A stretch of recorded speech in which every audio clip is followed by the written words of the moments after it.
Muy buen día, Mike. Gracias por estar en el canal. Bienvenido.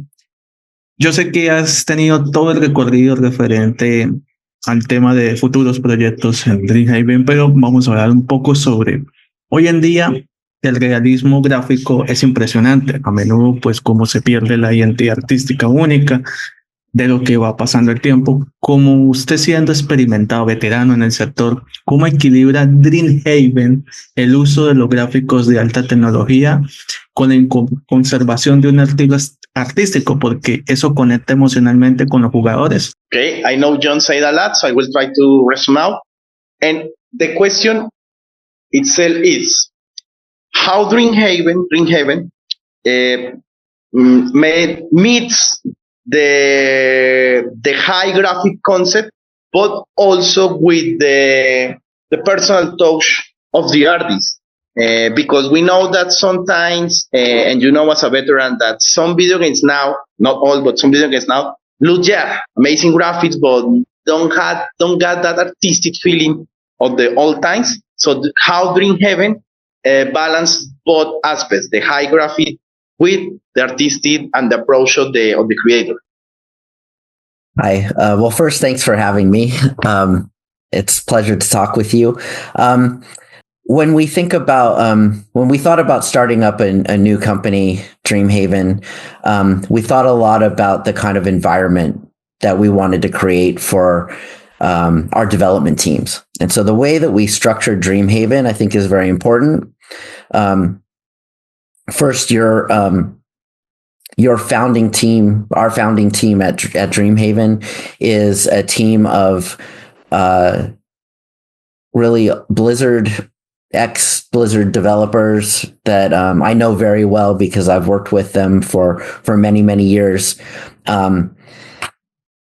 They value high quality games. They've been involved in creating some of the best games, games I'm very proud to have been involved in. And we know as developers that it's very important. Developers care a lot, maybe more than anybody, about the things that they're creating. And we wanted an environment that allowed our developers to feel like they could do their best work, an environment that cultivated creativity and innovation. And I think part of that is letting the development teams, in our case, Moonshot and Secret Door, feel like they have agency in what they're creating. They have responsibility for the end result, the experience that players have.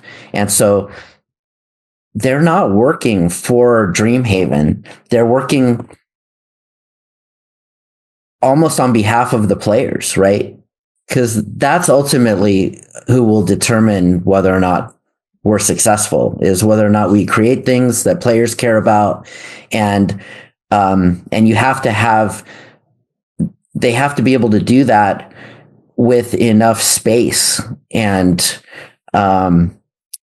ability to try things, find that they don't work, and pivot to try something else. And if you take away their sense of agency and their sense of responsibility, then you also take away their ability to pivot when things aren't working. Okay, Mike. Sorry for being so long. No, in fact, I was going to tell you something. I decided with Jhon that I will translate later, so okay. You can talk. And behalf, I'm taking a stand because I want to congratulate Jhon. I will tell all in Spanish. Jhon, te felicito. Because I always, when this channel started, I was always, we need video game interviews. And you are the first one. And what a great way to start. So, Jhon, le está diciendo que siempre te dije que por favor entrevistas de videojuegos y que es increíble que empecemos con Mike. O sea, imagínate. Claro que sí. And now, Mike, the turn of my question as a fan. So, I'm a kid of the 90s, so I wanna ask you about the old times. In fact, one of my favorite video games of all time is The Lost Vikings, but also freaking classic. That's why I'm using a Viking t-shirt. And nice. And yes, I also remember, and I read that you made the soundtrack from two amazing classics from the SNES, the At Blood Turn, and also the Superman. So, what do you remember of those old days? I mean, when I listened to your answer, you sound like a person of the 90s, when the games are more like this. Yeah, I want to let you finish. I mean, the 90s is when I learned most of what I know from the 90s, of course, about game development, because I was in the trenches, programming on all of those games from the 90s, all the way really through Warcraft 3, which released in 2002. That was the last game I contributed code to. When we first started out in 1991, I didn't know very much about game development. I studied electrical engineering at UCLA, and so we were just, everything was new. Everything we did, we were doing for the first time. A lot of the members of our team were right out of college. They really hadn't published any computer games before, but they were super smart and super creative and super passionate and willing to learn and cared a lot about what we were making. And so it was just a really great environment to create, because everybody cared so much. And then once we developed a following of players that had high expectations for us, it was very motivating for us to want to meet and exceed those expectations. And so that just made us want to work even harder and try even harder. And you exceeded. This is the turn from Jhon. Jhon, tu turno. De acuerdo, buena pregunta, Andrés. Bueno, ahí también es interesante poder conocer de que ya hablamos sobre las técnicas de conservación, de cómo equilibrar los juegos de Dreamhaven, pero vamos a hablar sobre el impacto emocional de los jugadores. ¿Cómo te imaginas que cuando ya Dreamhaven esté ya utilizando los gráficos para contar historia como de una manera más inmersa, cómo tendrás en cuenta la evolución de la tecnología como lo plasma allí a través de, pues, como el trazado de rayos, como dicen, y el renderizado? ¿Cómo será en tiempo real esas dos cosas? Trazado de rayos y la renderización en tiempo real en las comunidades de Dreamhaven. Wow, a very technical question. I will try to use my best English if I can.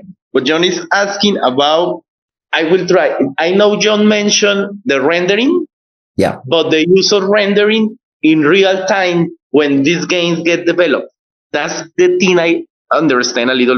Use of those techniques for the sentimental part. I mean, that games are emotions. So it will be like a miss from the first question, like the miss of the technique, but also with the feeling. But I think this asking is more in the technical way.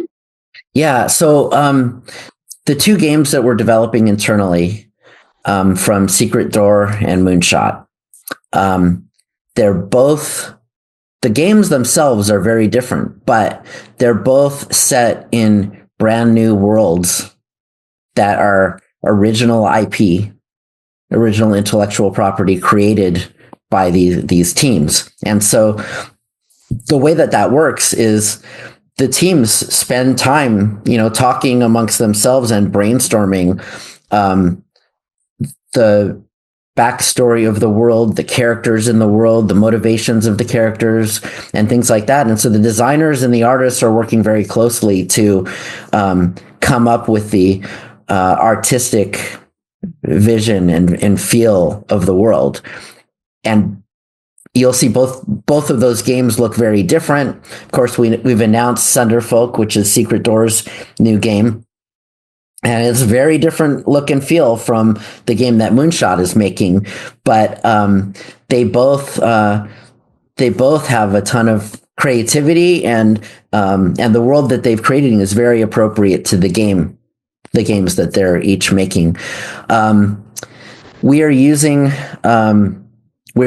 engines that are third-party engines. So we didn't develop the game engines for these games. The Moonshot game is using Unreal.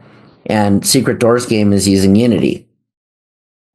And, those are very popular engines in the games industry, and they're very, very capable of doing amazing things, both of them. It's just that the type of games that we were making, some engines are good at certain things and others are better at other things. And so those were the appropriate choices for each team.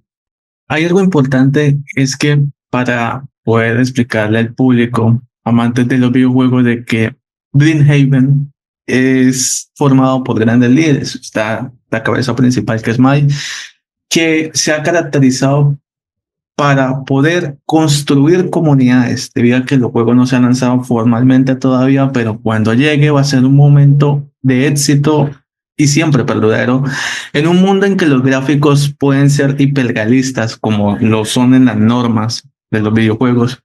¿Cómo piensas apostar a los estilos visuales, Mai, siendo tan innovadores? ¿Cómo redefinirían las expectativas actuales? Bueno, tal cual como lo ha hecho Blizzard en el pasado y que tienes conocimiento en ello. And I will sum up something to this question, because we were talking later about the Los Vikings, and the question is about, there is like a 30 years now, and we still talk about these characters, and we know, and you tell us that Dreamhaven is a team of people that know how to create characters. So yeah, we know that the games that haven't come out, but it's a challenge that few characters of video games now get that recognition from the characters from the 80s, from the 90s. So yeah, what is the challenge that got Dreamhaven is to manage to build the next communities, and yeah, got that memory that the characters from Dreamhaven get told, I don't know, 20 years from now, 30 years, like the previous characters that I mentioned. Well, some of the games industry has evolved so much since the early 90s. Back then, it really wasn't a global market yet. The big bulk of the market was in the United States. Games were all sold at retail. So you put your game into a box and you sold it at a physical location. And just the number of people buying games was so much smaller than it is today. So it's really exploded. Now you have all of these, platforms, you have mobile, games can be, you don't have to manage any sort of physical inventory anymore, because anybody who wants can just go and download the game from anywhere in the world on whatever platforms that they choose. Many games are available on multiple platforms. And so, standing out, breaking out, and getting attention is so much more difficult today than it used to be. There's so much more competition. There's, something like 15 to 18,000 games that are released every year just on Steam alone. And that doesn't even include all the console games and the mobile games and everything. And so I think that does make it a lot more challenging for games and game characters to stand out and get recognition, because really only the top games have the awareness that are played by a critical mass of players, where you can go and talk to anybody and they know what you're talking about. So, we're crossing our fingers that, hopefully we can create some of those games that are loved by many millions of players around the world. And we would love to be able to create games like that. Muy importante. Bueno, no sé si de pronto es algo bastante importante para poder decirlo. Tú lo complementas, Andrés. ¿Cómo se ve Dreamhaven en varios años?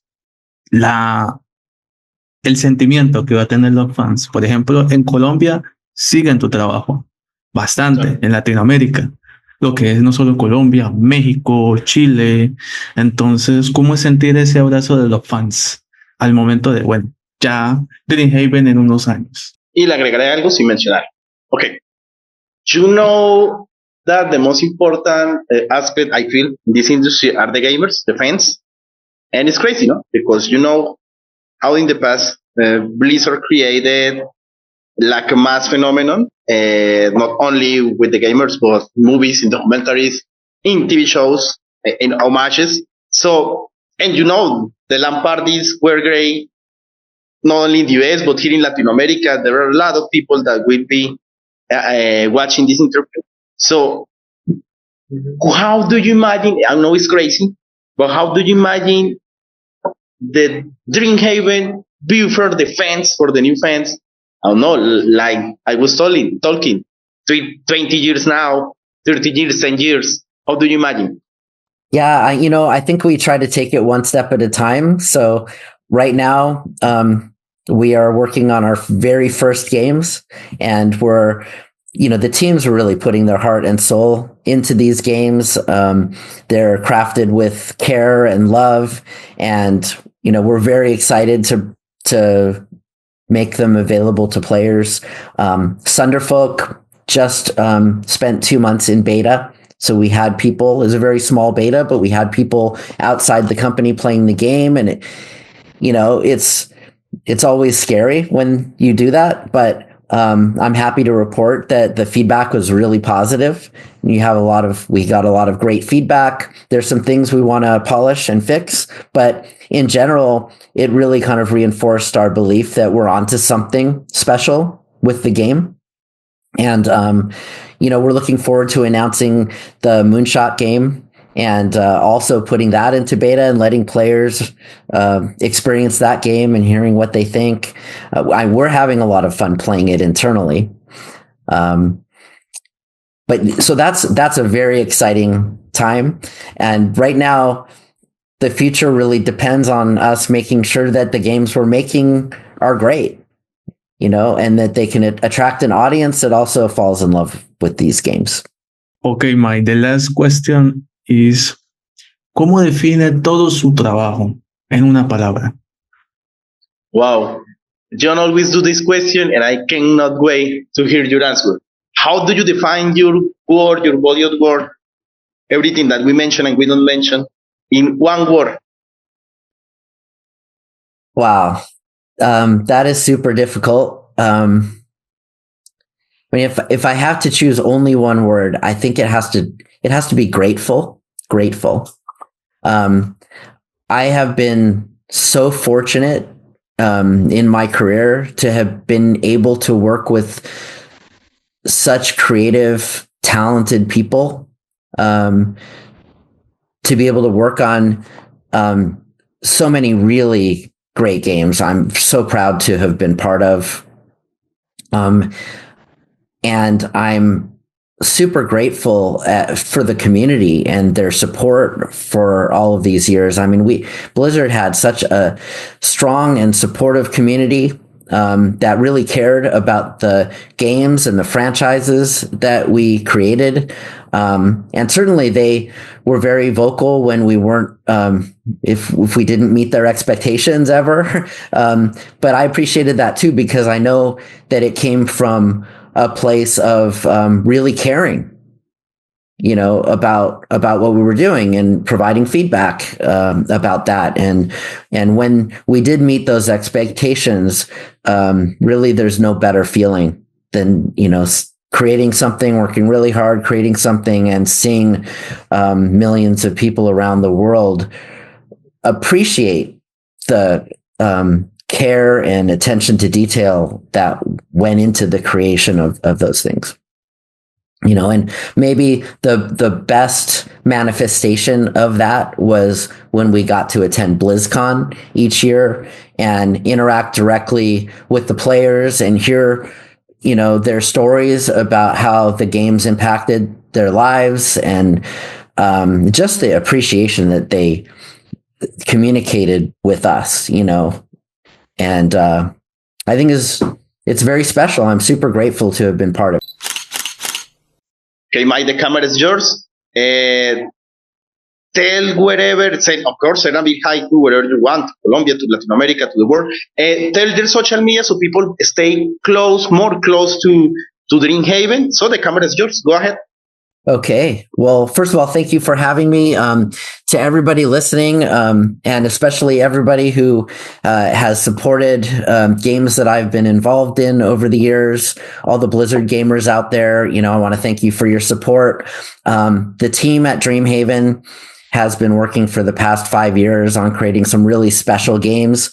We're very excited to share these with you.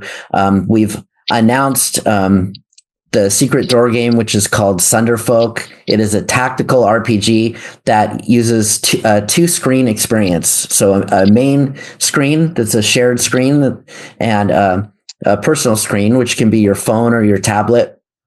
And it's sort of a couch co-op tactical RPG inspired by tactical RPG board games. Think of it like Jackbox meets Gloomhaven, if you're familiar with those games. But it's a really fun experience. It's kind of a love letter to the tactical RPG genre.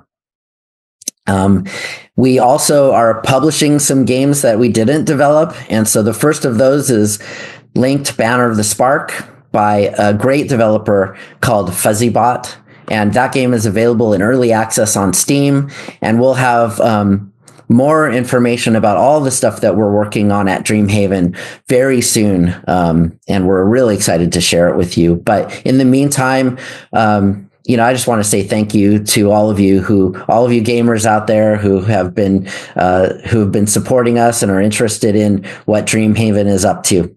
Feel free to share those links with Jhon. And as a lover of the tactical RPGs, I cannot wait. Freaking love that genre.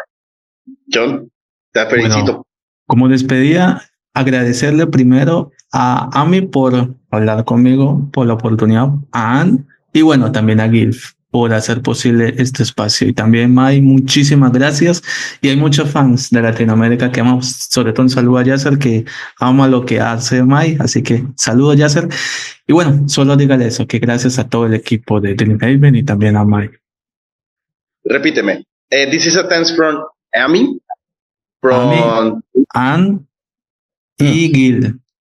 Okay. Ami, Ann, and Gil. Yes, no, and also to you. And yes, a big hi to Yasser, a fan, one of the many, many fans that you got here in Latin America, in Colombia. No, for me, this is I'm happy that Jhon made this possible for all these years, and we cannot wait for more video games developers because we need to listen to them here in Latin America. Thank you. Muchas gracias.